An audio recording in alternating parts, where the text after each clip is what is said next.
सभी किसान भाई बहनों को नमस्कार। स्वागत है हमारे इफ्को किसान की फेसबुक लाइव सीरीज सेशन में। जैसा कि आप जानते हैं, प्रतिदिन सुबह 11 बजे हम इस वर्चुअल प्लेटफॉर्म के तहत हमारे समस्त किसान भाई बहनों से रूबरू होते हैं, बातचीत करते हैं तथा कृषि और उससे जुड़ी हुई गतिविधियों से संबंधित मुख्य जानकारी, ज्वलंतशील मुद्दे और ऐसी कई बातचीत करते हैं जो हमें लगता है कि आने वाले समय में हमारे किसान भाई बहनों के लिए लाभदायी। इसी कड़ी को आगे बढ़ाते हुए आज का जो हमारा सेशन है वो भी एक बड़े ही मुख्य विषय, एक बड़े ही रोचक विषय पे है, बड़े ही इंटरेस्टिंग टॉपिक पे। आज का जो हमारा विषय है इस पे हम आज चर्चा करेंगे। यदि कृषि उत्पाद को इस विधि से ना गुजारा जाए, यदि इस विधि का प्रयोग ना किया जाए तो शायद कृषि उत्पाद की महत्व हमें समझ में नहीं आएगी। वह गेहूं ही क्या यदि उसको आटा बना के खा न सके, वह चावल ही क्या यदि उसका छिलका उतार के उसे पॉलिश करके उसे खाद्य के रूप में इस्तेमाल ना किया जा सके, वह दूध ही क्या यदि उसे पनीर, खोया, छेना, खीस, रबड़ी, मिठाई न बनाया जा सके। इन सभी विधियों के लिए क्या जरूरी है? इन सभी विधियों के लिए जरूरी है, इन सभी खाद्य उत्पाद के लिए जरूरी है कि वो एक टेक्निक, वो एक प्रोसेस के थ्रू गुजरे जिसे हम फूड प्रोसेसिंग यानी खाद्य प्रसंस्करण कहते हैं। और खाद्य प्रसंस्करण एक ऐसी विधि है, एक ऐसी टेक्निक है, एक ऐसी टेक्नोलॉजी है, यदि इसका प्रयोग ना किया जाए तो हो सकता है जो हमारे किसान भाई बहनों का उत्पादन है उसका उचित मूल्य उन्हें ना मिले। यहाँ आज का हमारा विषय का शीर्षक है, वो है भारतीय कृषि में खाद्य एवं दुग्ध प्रसंस्करण का महत्व। इस विषय को चर्चा करने के लिए जो आज हमारे एक्सपर्ट हैं, जो आज हमारे विशेषज्ञ हैं, उनका तारुफ, उनका इंट्रोडक्शन मैं आप सभी लोगों से करवा देना चाहता हूं। अमूमन आप सभी लोगों ने देखा होगा कि जब भी हमारे कोई भी एक्सपर्ट हमारे साथ जो है जुड़ते हैं, मैं उनको डॉक्टर साहब के नाम से संबोधित करता हूं। आज के जो हमारे एक्सपर्ट हमारे साथ जुड़ेंगे उनको मैं इंजीनियर साहब के नाम से संबोधित करता हूं। जी हाँ, आज पहली बार हमारे इस प्लेटफॉर्म में एक इंजीनियर हमारे एज एन एक्सपर्ट हमारे साथ जुड़े हैं। उनका ताल्लुक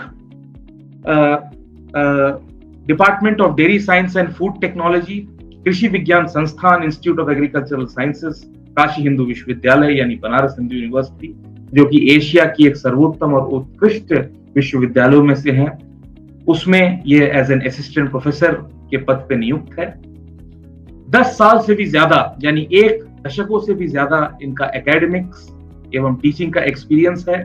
4 साल से अधिक इनको इंडस्ट्री एक्सपीरियंस है। GCMMF यानी Gujarat cooperative milk marketing federation. ये नाम यदि आपको अटपटा सा लग रहा है तो मैं कहूं अमूल, आनंद मिल्क यूनियन लिमिटेड, अमूल से इनका ताल्लुक रहा है। अमूल में भी इन्होंने 4 साल एज एन इंडस्ट्रियल एक्सपीरियंस के साथ ये कार्यरत थे तथा कई बड़े बड़े सेमिनार्स और इंटरनेशनल जर्नल्स में इनके पेपर्स पब्लिश हो चुके हैं।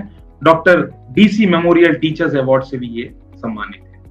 यदि इनके अवार्ड, रिकग्निशन और उपलब्धताओं के विषय में मैं आपको बताऊं और एक एक करके कड़ियां गिनवाते चलूं तो शायद पूरा दिन आज इसी में व्यर्थ हो जाएगा और हमें एक सेपरेट सेशन लेना पड़ता है। तो आइए पूरी उत्साह के साथ, पूरे एनर्जी के साथ स्वागत करते हैं बहुप्रचलित, बहुचर्चित, एक जाना माना चेहरा इंस्टीट्यूट ऑफ एग्रीकल्चरल साइंसेस, खास करके department of dairy science and food technology में हमारे आज के विशेषज्ञ इंजीनियर दुर्गा शंकर बुनकर जी का। इंजीनियर साहब नमस्कार।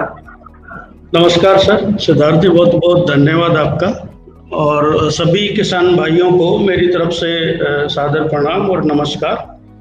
आपके इस कार्यक्रम में आपने मुझे जो न्योता दिया है उसके लिए मैं आपका बहुत आभारी हूँ और एज ए सब्जेक्ट एक्सपर्ट आपकी जो मुझसे अपेक्षाएं हैं, सोचता हूँ कि मैं उनको पूरा करने में मेरी तरफ से कोई और कसर नहीं छोड़ूंगा। साथ ही इस सेशन का लाभ जो है किसानों को अत्यधिक मिले तो मैं ऐसी सूचनाओं का कुछ संदर्भ और प्रारूप जो है आपके सम्मुख पेश करूंगा ताकि किसानों को और बाकी लोगों को इससे फायदा हो सके। बिल्कुल सर। सर्वप्रथम तो इफ्को किसान की ओर से, हमारे 1 लाख किसान भाई बहनों की ओर से जो हमारे इस पेज को फॉलो करते हैं, लाइव सेशन में जुड़े हुए लगभग 65 किसान भाई बहन इस समय हमारे साथ जुड़ चुके हैं, इन सभी की ओर से आपका पुनः हार्दिक स्वागत एवं अभिनंदन है। सभी व्यूअर से सर्वप्रथम मैं एक बार पुनः माफी मांगना चाहूंगा कि आज थोड़ा सा हमें 5 मिनट विलंब हुआ, क्योंकि कुछ टेक्निकल जो है दिक्कतों के कारण, और मैंने जैसा कि सेशन में जुड़ने से पहले कहा था, यदि टेक्नोलॉजी एनेबलर है, यदि हमें सुविधा प्रदान करती है, तो उसमें कुछ खराबियां भी आ सकती है, क्योंकि आखिरकार है तो ये मशीन ही। मशीनों के विषय पे तो मेरे से अच्छा सर बताएंगे, क्योंकि सर खुद एक इंजीनियर है और इस पे आज हम विस्तृत रूप से चर्चा करेंगे। तो सर सर्वप्रथम मैं आपको बता दूं, 70 से ज्यादा लोग इस समय लाइव सेशन में जुड़ चुके हैं, रोचकता बहुत बढ़ती जा रही है। सौरभ शंकर दुबे फ्रॉम मध्य प्रदेश, मोनालिसा भट्टाचार्य फ्रॉम प्रयागराज, रामभू कुमार, अंकित वर्मा, लाल शंकर पटेल, मनोज शाह बजाज आगरा से, राकेश कुमार सिंह बिहार से, परितोष पात्रा वेस्ट बंगाल से, सौरभ रक्षित भी वेस्ट बंगाल से, सर्वराज सिंह जी, सुनील कुमार गोयल जी बरकच्चा से, Satish Jamdade Patil from Maharashtra, Mohit Khurana from Himachal Pradesh, Ravi Prakash Singh, Dilip Kumar, doctor Sushil Kumar Rai Lucknow से, आशीष कावले जी मध्य प्रदेश से, चौहान अशोक, आंचल मिश्रा जी, अंकित वर्मा, सुमन सिंह जी सीतामढ़ी बिहार से, पुनीत मिश्रा जी लखनऊ से, नरेंद्र ध्वज सिंह जी एवं रुद्र प्रताप सिंह बिसेन मध्य प्रदेश से। इन सभी लोगों ने आपका हार्दिक स्वागत एवं अभिनंदन किया है। बहुत बहुत धन्यवाद सारे व्यूअर्स का लाइव सेशन में जुड़ने के लिए तथा हमारे एक्सपर्ट को कमेंट करके स्वागत करने के लिए। तो सर अभी मात्र 5 मिनट हुए हैं और 80 से ज्यादा किसान भाई बहन हमारे साथ जुड़ चुके हैं। जैसे जैसे समय बढ़ेगा लोग जुड़ेंगे और इसकी रोचकता और बढ़ती जाएगी। सर्वप्रथम मैं चाहूंगा, मैंने एक हिंट आज छोटा सा दे दिया है, हमारे जो चर्चा का शीर्षक है उसके बारे में मैंने कह दिया है। सर्वप्रथम मैं चाहूंगा कि आप हमारे जो आज का विषय है उसके बारे में एक पृष्ठभूमि दे, एक प्रारूप बताएं तथा इंट्रोडक्शन देके कहें कि हम आज मुख्यतः किन किन बिंदुओं पर चर्चा करेंगे। ओवर टू यू डॉक्टर साहब। जी सर, बहुत बहुत धन्यवाद सिद्धार्थ जी। जैसा कि विदित है, आज का जो टॉपिक है वो भारतीय कृषि में खाद्य एवं दुग्ध प्रसंस्करण का क्या महत्व है, इस पे हम लोग थोड़ा सा डिस्कशन करेंगे। और आपने बहुत ही अच्छे से ये कंटेंट पुटअप किया है जिसमें बताया कि इसका बेसिकली क्या महत्व है। हम भी आज इन्हीं महत्व पे थोड़ा सा प्रकाश डालेंगे। सबसे जो महत्वपूर्ण बात यह है कि देखिए, हमारा जो भारत देश है उसमें जितनी भी पॉपुलेशन है तो उसका 70-80% अप्रोक्सीमेट जो है वो कृषि पे निर्भर है। और जैसा कि हम बहुत पहले से ही जानते आ रहे हैं, भारत एक कृषि प्रधान देश भी है। तो हमारी जो किसान भाइयों की, और मैं समझता हूँ कि जो एक जनसंख्या का एक बहुत बड़ा भाग है, उसका जो आजीविका का साधन है वो कृषि ही निश्चित रूप से है। कृषि की तो कृषि एक पूरा एंटायर क्रॉप हो गया, आपका डेयरी सेक्टर हो गया है, फ्रूट एंड वेजिटेबल सेक्टर हो गया है, जो डिफरेंट सेगमेंट में है। बेसिकली अनाज भी आ जाता है उसमें, वो सारा, क्योंकि हमारा जो भी ये प्रोड्यूस है वो सब हमको कृषि से मिलता है। तो वो ऐसे हम कंसिडर करें उसको, अगर वैज्ञानिक तरीके से, तो हम उसको कह सकते हैं कि एग्रीकल्चरल प्रोड्यूस, कृषि उत्पाद के रूप में हम उसको परिभाषित कर सकते हैं। अब जब उसको फिर आगे हमको विभिन्न विधियों से उसको परिरक्षित करना होता है या उसको लंबे समय तक स्टोर करके रखना होता है, तो हम बहुत सारी विधियां, मेथोडोलॉजी वगैरह उसके लिए काम में लेते हैं। तो सबसे जो महत्वपूर्ण बात ये है कि जो हमारा आजीविका का साधन है वो डिपेंड कर रहा है कृषि पे। सभी किसान भाइयों का आजीविका साधन कृषि से रिलेटेड हो गया है। तो अल्टीमेटली जो उनको अपनी मेहनत का जो फल है वो मिलता है एक्चुअली एग्रीकल्चरल प्रोड्यूस या उत्पाद के रूप में, भले ही वो कोई क्रॉप हो या फल सब्जियां हो या फिर हमारा पशुपालन से रिलेटेड सेक्टर हो। कहीं ना कहीं हर लोग इसमें इन्वॉल्व हैं। और हम देख रहे हैं कि भारत का अगर हम प्रेजेंट सिनेरियो देखते हैं तो हम दुग्ध उत्पाद में नंबर 1 है पूरे विश्व में। फल और सब्जियों में हमारा दूसरा तीसरा नंबर है। ऐसे ही मांस और मांस के जो उत्पाद हैं उसमें भी हम लोग सेकंड और थर्ड नंबर पे आते हैं, जिसमें मरीन प्रोडक्ट मछली वगैरह अलग है और जो बफेलो गॉट मीट वगैरह है वो अलग है। कैटल मीट जो बेसिकली हम उसको डिफाइन करें तो। और ऐसे ही अनाज के तौर पे अगर हम डिफरेंट क्रॉप पे चले जाएं, मतलब अलग अलग क्रॉप पे चले जाएं, जैसे गेहूं की बात करें, राइस की बात करें, तो उसमें भी हम कभी नंबर 1 हो जाते हैं, कभी नंबर 2 हो जाते हैं। तो हमारा जो प्रोडक्शन है बेसिकली वो बहुत ही अच्छा है, विश्व स्तर पे अगर हम देखते हैं तो बहुत ही अच्छा है। फिर सबसे महत्वपूर्ण बात जो आ जाती है वो ये है कि अगर प्रोडक्शन हम इतना अच्छा कर रहे हैं तो फिर क्या वजह है कि जो हमारा न्यूट्रिशनल पैरामीटर है वो एग्रीकल्चरल प्रोड्यूस का वो सफिशिएंट नहीं है, या हमारे जो लोग हैं उनको सफिशिएंट मात्रा में, पर्याप्त मात्रा में नहीं मिल रहा है। तो उसकी कोई वजह है, या तो लॉसेस ज़्यादा हो रहे हैं, मतलब जो हमारे फार्म बेस पे लॉसेस हो रहे हैं, या फिर जो हम उसको हैंडलिंग कर रहे हैं वहाँ पे लॉसेस हो रहे हैं, या फिर जो हमारी क्रॉप है वो थोड़ी न्यूट्रिशनली रिच नहीं है। ये सभी एस्पेक्ट है। एक्चुअली हम जब अगर बात करते हैं भारतीय कृषि की तो हमको हर एक पैरामीटर पे हमको बेसिकली सोचना है कि किस तरीके से हम न्यूट्रिशनल क्वालिटी भी बढ़ाएं, साथ में प्रोडक्शन भी बढ़ाएं। प्रोडक्शन बढ़ाने से देखिए जो सबसे महत्वपूर्ण एस्पेक्ट है वो है किसान। हमारा जो देश का नागरिक किसान है उसकी आजीविका का साधन कृषि है, और कृषि के उत्पाद के रूप में जो भी वो प्रोड्यूस करता है उससे उसको इनकम होती है। तो निश्चित तौर पे हम ये कह सकते हैं कि अगर उसके उत्पाद का क्वालिटी अच्छा होगा, उत्पाद ज्यादा मात्रा में उत्पन्न करेगा, तो उसकी आजीविका है वो निश्चित तौर पे बढ़ जाएगी, और उसका जो रहन सहन का स्तर है वो भी निश्चित तौर पे अच्छा बना रहेगा। तो ये सारी अल्टीमेटली जो हमारी लिविंग्स हैं बेसिकली वो फैक्टर्स इन सब से कोरिलेटेड है हमारे इंडियन एग्रीकल्चर से। और जब बात करते हैं हम फूड प्रोडक्ट की, डेयरी प्रोडक्ट की, तो एज ए मेन इंग्रेडिएंट इनका जो सोर्स है वो हमारा एग्रीकल्चर प्रोड्यूस ही है। हमको गेहूं मिल रहा है, राइस चावल मिल रहा है, ज्वार मिल रहा है, बाजरा मिल रहा है, तो कहीं ना कहीं भारतीय कृषि ही है उसका मेन सोर्स, जहाँ से एग्रीकल्चर प्रोड्यूस वो आता है, वो एज ए इंग्रेडिएंट हमको मिलता है।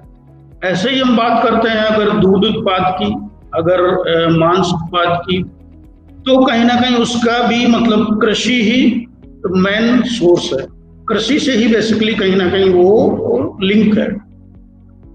तो सबसे पहले जो अगर हम सोचें कि इस सेगमेंट में जो पर्टिकुलर है डेयरी और फूड वाला जो सेगमेंट है, इसमें अगर हमको स्ट्रेंथन होना है तो इसके लिए हमको अपना कुछ अच्छा इनपुट देना पड़ेगा, और इनपुट देने के लिए डेफिनेटली हमको अपने प्रोडक्ट का क्वालिटी बढ़ाना पड़ेगा, प्रोडक्ट हमारा लंबे टाइम तक स्टोर रह सके, और साथ में हमको प्रोडक्शन भी बढ़ाना पड़ेगा।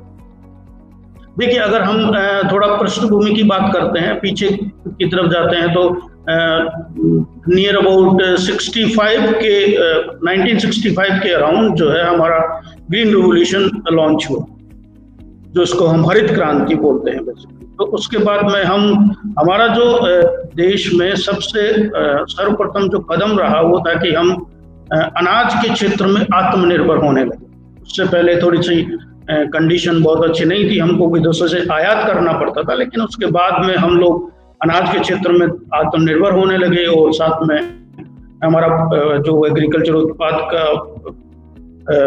रेशियो है वो भी बढ़ गया, और हम मतलब निश्चित तौर पे ये कह सकते हैं कि निर्यात वाली कंडीशन में हम लोग आ गए। तो बाहर विदेशों में जहाँ से हमको आयात करना पड़ता था, हम कुछ ऐसे कंट्रीज थे जिनको हमको अनाज यहाँ से भेजने भी लगे। तो ये एक ये एक बहुत ही फॉरवर्डिंग मतलब स्टेप था, जिसकी वजह से हम लोग ग्रेन और जो सीरियल ग्रेन वाला जो सेक्टर था, अनाज वाला जो सेक्टर था, उसमें आत्मनिर्भर हो। ऐसे ही अगर हम दूसरे पहलू को देखते हैं, डेयरी सेक्टर को, तो नियर अबाउट 1970s में व्हाइट रेवोल्यूशन, ऑपरेशन फ्लड के नाम से जो वो लॉन्च हुआ, जो बी कुरियन साहब ने मतलब वो जो उसके कर्ता धर्ता थे, और उन्होंने एक NDDB, national dairy development board, जो विश्व का सबसे लार्जेस्ट एक तरीके का कोऑपरेटिव यूनियन था, उन्होंने एक लॉन्च किया जो डेयरी सेक्टर में बहुत ही सक्सेसफुल रहा। एक तरीके से हम ये कह सकते हैं कि ये जो क्रांति आई, उससे हम दूध के क्षेत्र में स्पेशली इंडिपेंडेंट हो गए। अगर हम बात करते हैं 1990s की, 91-92, जिसमें हमारा मिल्क का, दूध का प्रोडक्शन था अप्रोक्सीमेट 55-56 मिलियन टन,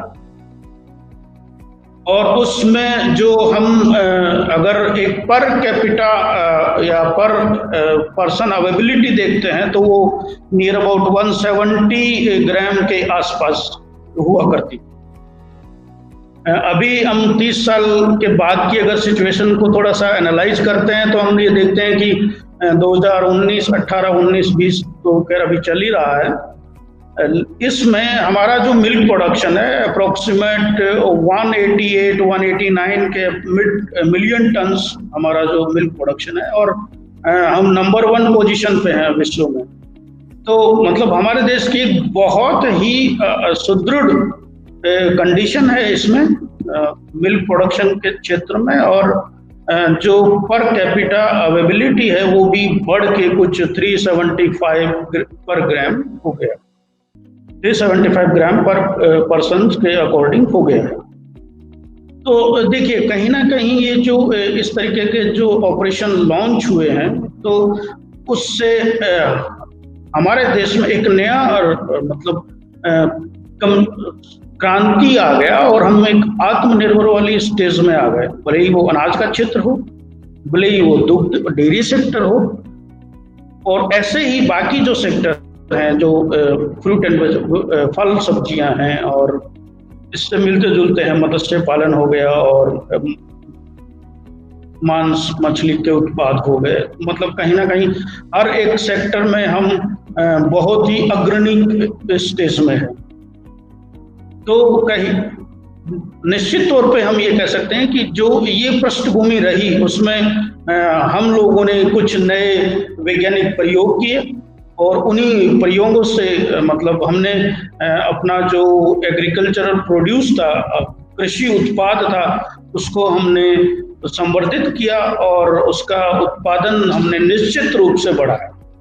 जो हमारी रिक्वायरमेंट है, जो एक अगर हम प्रेजेंट सिनेरियो की बात करते हैं, तो इंडिया का जनसंख्या मतलब नियर अबाउट 140 करोड़ से, तो जितना मतलब लार्ज पॉपुलेशन है, तो उसके हिसाब से हमारा फूड रिक्वायरमेंट भी बहुत हाई है। और सबसे बड़ी इम्पोर्टेंट बात जो है वो फूड रिक्वायरमेंट में कि आपको न्यूट्रिशनली रिच फूड हमको चाहिए, जो मतलब हमको न्यूट्रिशनली स्ट्रेंथन करे।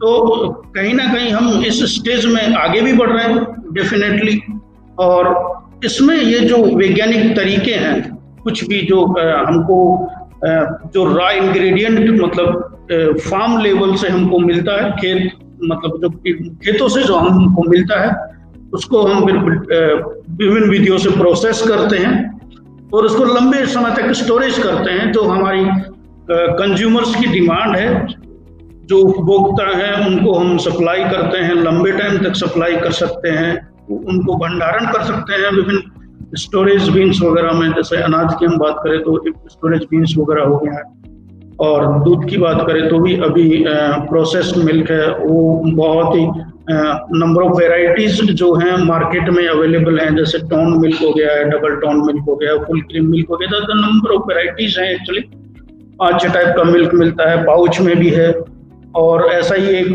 टेट्रा पैक भी है जिसका सेल्फ लाइफ 6 महीने तक। सेल्फ लाइफ बेसिकली थोड़ा सा वैज्ञानिक पैरामीटर है वाला शब्द है। अगर हम इसको यूं कहें कि किसी भी उत्पाद का आयु मतलब वो आयु जब तक वो उत्पाद बहुत अच्छी कंडीशन में रहता है, खराब नहीं होता है। तो उसको हम एक तरीके से, जो एक साइंटिफिक टर्मिनोलॉजी है, वैज्ञानिक शब्द सेल्फ लाइफ हम लोग नॉर्मली यूज करते हैं, तो वो भी सेल्फ लाइफ भी हम लोग वो विभिन्न विधियों से उसका बढ़ा देते हैं। और जहाँ तक फूड प्रोसेसिंग की बात है, देखिए फूड प्रोसेसिंग जो है मतलब डिफरेंट सेगमेंट में है एक्चुअली। ये डेफिनेटली क्रॉप पे तो डिपेंड करता ही है, क्योंकि हमारा क्रॉप में भी एक वैरायटी है।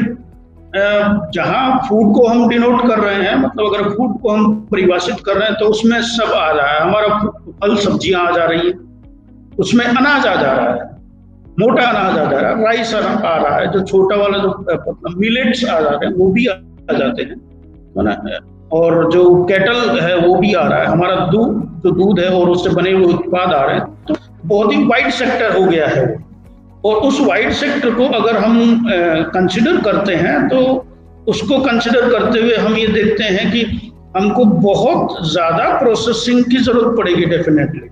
प्रोसेसिंग में एक और जहां सबसे महत्वपूर्ण बात सामने आ रही है वो क्या है कि सेक्टर की, कि हमारे पास इंडिया में जो है वो एक जो प्रोसेसिंग सेक्टर वो दो भागों में विभाजित हो गया है। एक हो गया है ऑर्गेनाइज्ड सेक्टर, एक हो गया है अनऑर्गेनाइज्ड सेक्टर।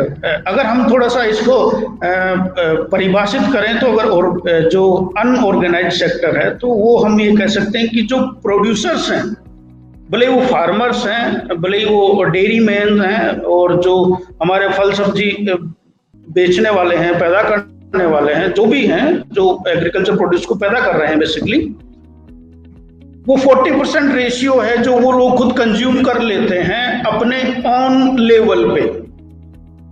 40% रेशियो मतलब वो अपने लेवल पे ही कंज्यूम कर लेते हैं। रिमेनिंग जो 60% है वो बड़ा पार्ट रह गया, जो वो हम बाकी उसको बाहर के लिए निकाल देते हैं, जो बाहर का कंज्यूमर्स है, मार्केट का जो कंज्यूमर है उसके लिए। अब अगर हम एक डाटा की बात करें तो उस 60% में भी 50% के अकॉर्डिंग वो ऑर्गेनाइज्ड सेक्टर में चला जाता है, जहां पे वो डिफरेंट प्रोसेसिंग के लिए आगे फर्दर यूज किया जाता है। तो ये जी सर डाटा ऑर्गेनाइज्ड डाटा हो गया है। जी सर, आपने सर बड़े विस्तृत रूप से बताया। हमें और भी बात करनी है, अभी और भी काफी सेगमेंट्स हैं। लगभग जो है 53 लोग हमारे साथ इस समय जुड़े हुए हैं लाइव सेशन में।